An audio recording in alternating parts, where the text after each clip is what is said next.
Selamat sahabat anak-anak, berita misi sahabat keempat triwulan 4 tahun 2023 berjudul Mimpi Buruk, diceritakan oleh Immanuele dari Kamerun. Immanuele yang berusia 10 tahun tertidur lelap di tempat tidurnya di mana ia tinggal di negara Kamerun, Afrika. Namun dalam mimpinya, ia seperti berada di dunia nyata. Dalam mimpinya, Immanuele melihat seorang wanita berbicara kepada para pria dengan pisau panjang. "Pergilah," kata wanita itu kepada mereka. Kemudian dia berbicara langsung kepada Immanuele. "Aku akan mengirim anak-anakku untuk menjemputmu," katanya. Immanuele melihat orang-orang itu datang ke arahnya. Dia merasakan sakit yang sangat menusuk. Kemudian dia terbangun. Ia ketakutan dan menangis.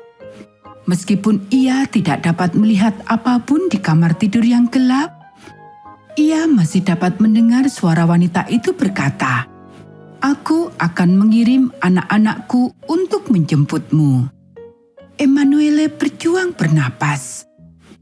Tiba-tiba ibu dan ayah sudah berdiri di samping tempat tidurnya. Mereka mendengar suara isak tangisnya di kamar sebelah tempat mereka tidur. Mereka berlutut di samping tempat tidur. "Tuhan kami, Allah kami memuliakan Engkau karena Engkau telah mengizinkan kami memiliki anak ini." Ibu berdoa, "Sekarang kami mempersembahkannya kepadamu. Kami berdoa agar segala bahaya dijauhkan darinya dan ia dipulihkan. Dalam nama Yesus kami berdoa. Amin." Ketika ibu selesai berdoa, Immanuele dapat bernapas kembali.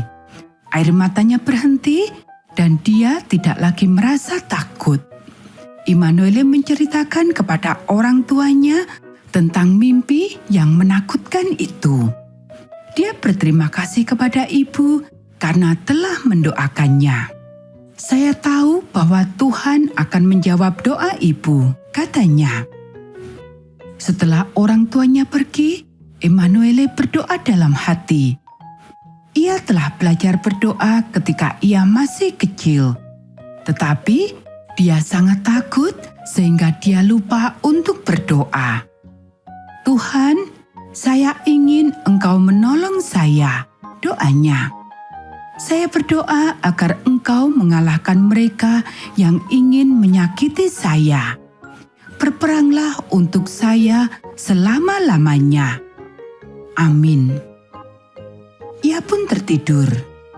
Tetapi pada malam berikutnya, dia mengalami mimpi yang sama lagi. Sekali lagi, dia melihat wanita itu dan dia merasakan sakit.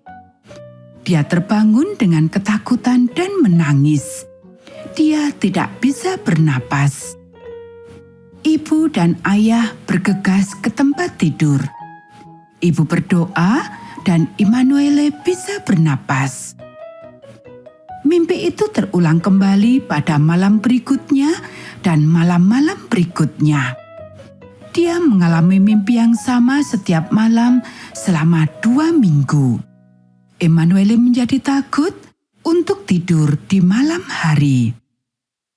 Ibunya tidak tahu apa yang harus dilakukan. Jadi dia pergi ke pendeta gereja. Ketika pendeta mendengar tentang mimpi-mimpi itu, dia mengatur waktu khusus untuk berdoa bagi Immanuele. Dia dan beberapa penatua gereja datang ke rumah Immanuele dan mendoakannya. Saat itulah mimpi buruk itu berhenti. Immanuele tidak mengerti mengapa dia terus mengalami mimpi buruk setelah ia berdoa. Dia tidak mengerti mengapa dia terus mengalami mimpi buruk setelah ibu berdoa. Dia juga tidak mengerti mengapa mimpi buruk itu berhenti setelah pendeta dan para penatua berdoa. Tapi dia mengerti bahwa Tuhan mendengar semua doa mereka Dan ada sesuatu yang istimewa dalam doa syafaat ketika orang berdoa untuk sesama. Setahun telah berlalu sejak mimpi buruk yang terakhir dan Emanuele tidak lagi takut untuk tidur. Saya memiliki kepastian bahwa kapanpun saya memanggil nama Tuhan, Dia akan ada di sana untuk menjawab saya, kata Emanuele. Kami percaya kepada Tuhan Yesus Kristus dan Dia menolong kami. Anak-anak, sebagian dari persembahan Sabat ke-13 Triwulan ini akan membantu membuka sebuah sekolah gereja Masehi Advent hari ke-7 di Kamerun, di mana anak-anak dapat belajar tentang Tuhan yang menghilangkan mimpi buruk.